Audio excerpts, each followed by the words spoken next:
নমস্কাৰ, মই অংকিতাই মোৰ ইউটিউব চেনেল অংকিতা ডাইৰীলৈ আপোনালোক সকলোকে আকৌ এবাৰ স্বাগতম জনাইছোঁ।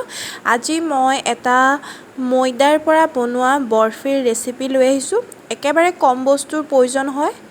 এয়া দেখিছে, এবাটি মই চেনি লৈছোঁ, এবাটি ময়দা লৈছোঁ, অলপ ঘিউ লৈছোঁ আৰু 4টামান আলমণ্ড লৈছোঁ। এতিয়া মই এইটোপাৰ এটা সুন্দৰ মিঠাই ৰেচিপি বনাবলৈ গৈ আছোঁ। ব'লক আমি এতিয়া ৰেচিপিটোৰ মাজলৈ যাওঁ। প্ৰথমতে গেছৰ ফ্লেমটো অন কৰি এটা চচপেন পাতি দিছোঁ। চচপেনটো 2 মিনিটমান গৰম হ'বলৈ দি আধা বাটি মই ঘিউ ইয়াত দি দিছোঁ। যদি আপোনালোকে ময়দা এবাটি লয় তেতিয়া আধা বাটি আপোনালোকে ঘিউ ইয়াত এড কৰিব। এতিয়া মই ঘিউখিনি ভালকৈ গলি যোৱালৈ অকণমান সময় ৰৈ পেলাই এতিয়া মই ইয়াত দিম এবাটি ময়দা। এয়া দেখিছে, ময়দাখিনি মই তাত দি দিছোঁ আৰু গেছৰ ফ্লেমটো একেবাৰে ল' কৰি লৈছোঁ, নহ'বা ধৰি যোৱা চান্স আছে। সেইবাবে মই এখন হেতাই দি এতিয়া ভালদৰে লৰাই ল'ম। ভালদৰে লৰায়ে থাকিম, যিহেতু ঘিউখিনিৰ লগত ময়দাখিনি এডজাষ্ট হৈ যায়।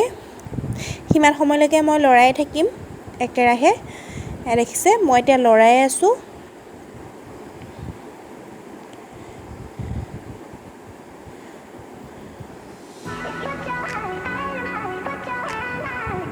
এতিয়া ঘিউখিনিৰ লগত ভালদৰে লৰাই মোৰ প্ৰায় হৈছে আৰু অলপ লৰাব লাগিব, যাতে ঘিউখিনি ভালদৰে ময়দাখিনিত সান খায়, তাৰ প্ৰতি মই লক্ষ্য ৰাখিব লাগিব। এতিয়া মই লৰাই লওঁ।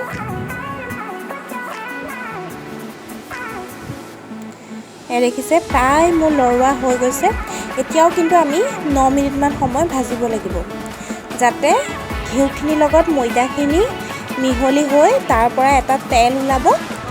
যিটো ঘিউ তেল, মানে সেই তেলটো ওলোৱালৈকে আমি অপেক্ষা কৰিব লাগিব। মানে আমি ভাজিয়ে থাকিব লাগিব একেৰাহে। এতিয়াও মই ভাজিয়ে আছোঁ একেৰাহে। দেখিছে, গেছৰ ফ্লেমটো কিন্তু কেতিয়াও হাই নকৰিব, নহ'লে ধৰি যোৱাৰ চান্স আছে।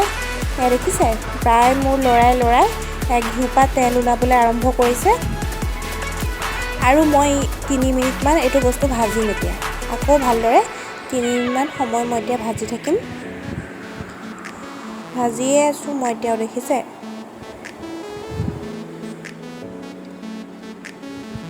এয়া দেখিছে, মোৰ একদম এইখিনি এতিয়া পাৰফেক্ট হৈ গৈছে ভাজি।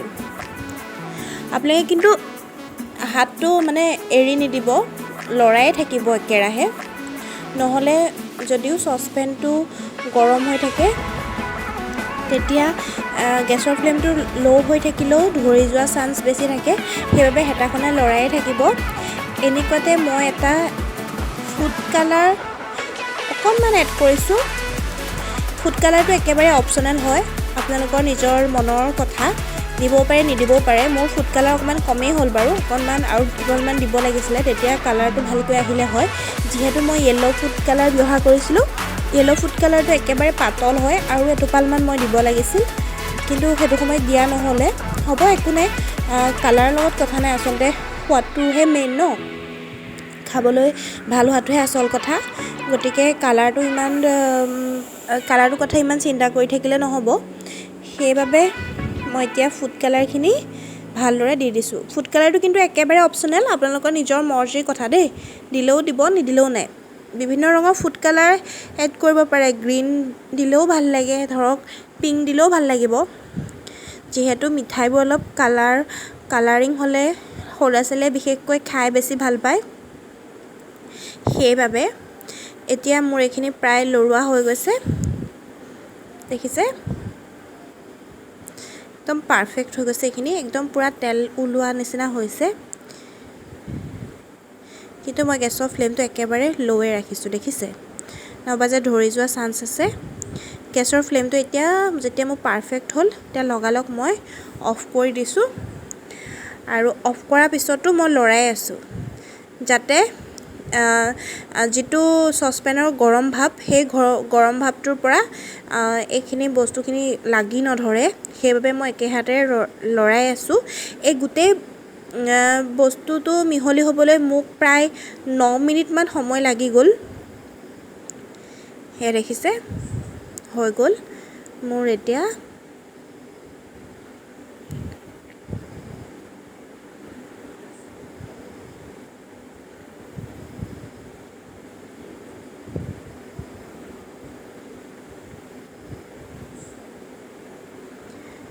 এতিয়া এইখিনি মই নমাই আনিলোঁ। তাৰপিছতে এটা মিক্সাৰ গ্ৰাইণ্ডাৰ লৈছোঁ।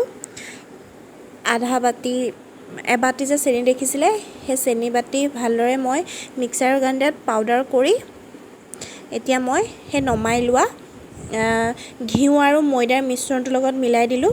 এইটো ভালদৰে মই এতিয়া মিলাই ল'লোঁ। দেখিছে চেনিটো দিয়াত চেনি পাউডাৰটো একদম ভালদৰে মিহলি হৈ গ'ল। একদম পূৰা মাৱা টাইপ হৈছে দেখিছেনে। এইটো হৈছেগৈ আৰু মিঠাই একেবাৰে সহজ। এই মিঠাইবিধ বনাবলৈ বেছি টাইমৰো প্ৰয়োজন নহয়, একেবাৰে ইজি হয়। আপোনালোকে সকলোৱে নিশ্চয় এবাৰ বনাই চাবচোন। বিশেষকৈ সৰু ল'ৰা ছোৱালীয়ে এই মিঠাইবিধ খাই বহুত ভাল পায়। অকণমান ফুড কালাৰ যদি ব্যৱহাৰ কৰে তেতিয়া আৰু ভাল পাব, যিহেতু সৰু ল'ৰা ছোৱালীয়ে অলপ কালাৰিং হ'লে খাই বেছি ভাল পায়। এতিয়া এটা মই কেকৰ টিন লৈছোঁ আৰু সেই টিনটোত এখন পেপাৰ পাৰি দিছোঁ আৰু সেই পেপাৰখনত মই তেল চেল একো নিদিওঁ, যিহেতু মই গোটেই বস্তুটো ঘিউতে বনাইছোঁ। এতিয়া মই যিখিনি কাটি লোৱা আলমণ্ড আছিলে সেই আলমণ্ডখিনি সেই টিনটো আৰু বাটাৰ পেপাৰখনৰ ওপৰত মই দি দিছোঁ।